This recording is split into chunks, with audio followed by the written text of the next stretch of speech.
Is the Xbox Series S really worth it in 2025? In the past year, we've seen major updates to the Xbox consoles, including a 1TB base storage Xbox Series S, a Starfield Special Edition, and even an Xbox All-Digital Series X. Hi everyone, I'm HJ. In today's episode, we're going to take a look at what makes this console a worthwhile purchase even in 2025.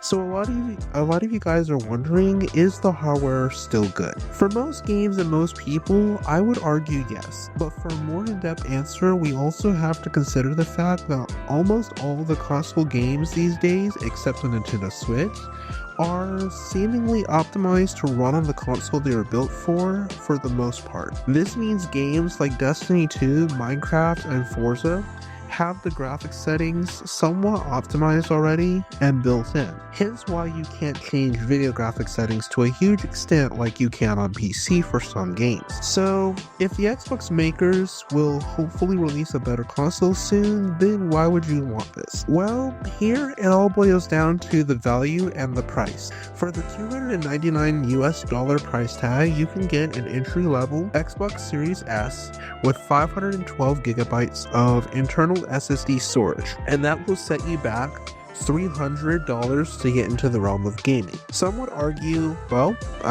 you might as well just build a freaking PC. But not everyone can afford to do that. By buying a value console and getting access to thousands of games, albeit ones that you have to subscribe for or purchase first, you're still not coming out nearly as expensive as a PC, at least not initially. But now we have to talk a little bit more about what I touched on a little bit earlier, which is both optimization and future consoles, especially this rumored Xbox handheld that supposedly, and I say that in quotation marks, is supposed to come out. Picking this console over a rumored future console and picking the console because of optimizations in hardware isn't easy. So let me help you make this decision a little bit simpler. It's really simple in my eyes if you feel that you'll be able to be satisfied with the games and the hardware you get on the Xbox Series S for the next 2 to 4 years, and you're 100% sure your games won't need the new hardware,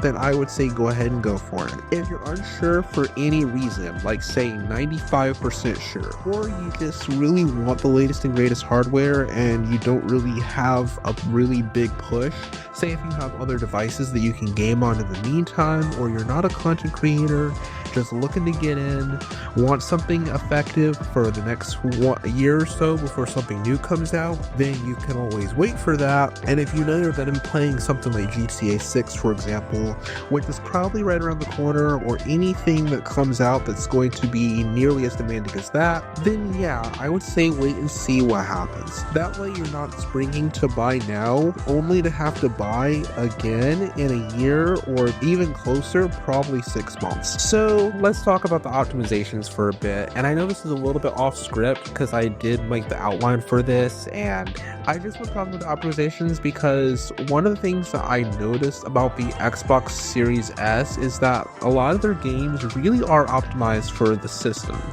Now, don't get me wrong, there are some games with some bugs and whatnot that have come out over the years that have to be addressed, and optimizations kind of be finicky there. But all that aside, I think it's really good how really impressive, really, how well they've been able to incorporate their hardware and get game manufacturers to sign on to the fact effectively that they're going to create decent games that are optimized for the hardware that the Xbox team is putting out there. And I'm just putting this out there as an opinion, but if Xbox does make another console, I would really want them to prioritize making the price to graphical power a little bit higher in terms of graphical power and a little bit more balanced in terms of pricing. Now, I'll get to that in just a second, but back to this optimizations thing, it's really, for me, I just think it's really impressive.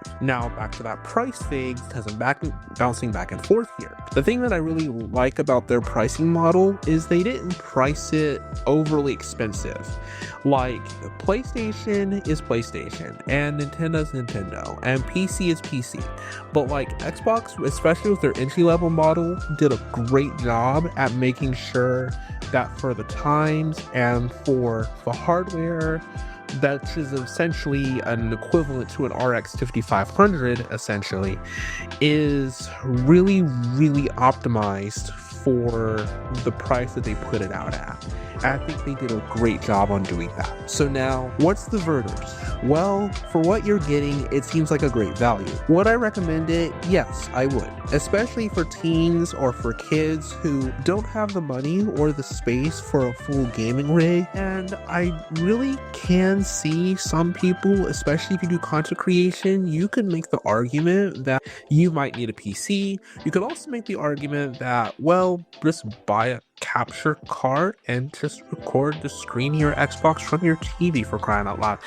But that aside, I think I've talked enough about this. Let me know in the Spotify comments what you guys think about the hardware optimizations, price, and value in 2025.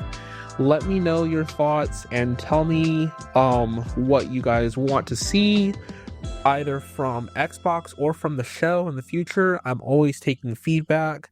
And if I helped you make an informed decision about whether or not to buy the Xbox Series S and if it's worth it in 2025, hit the follow button on Spotify. Not only does it help me out and the show, but it really does allow you to stay up to date on new releases because you'll always get a notification when something new drops.